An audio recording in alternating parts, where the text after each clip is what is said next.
नशे च खावर वड़ वहीना जैंदी भारी जेब च सुनना वारी अपनी सौ सौ कर लेना कर मैं कई दिल भर जुड़ना ते तैथे कौन इतबार खावर वाण करे कच्ची बर्फ दे वांगू खुरना मैं तू टाइम ते भी खर्चा लै लेना रले मुड़ भी गैर दे टुरना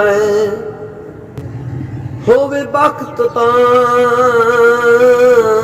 बेली सख्त पलूता है बेलियां दुआई बन वैंद निबे वेले होवण जिंदगी दे साए सिर दे साई बन वैंद शाला मुनवर वक्त डुलावे ना बेली मौत सदाई बन वैंद जदा शेर शर्म में रुझ जावे उदा खावर वर्गे की दड़ भलाई बन वैंद।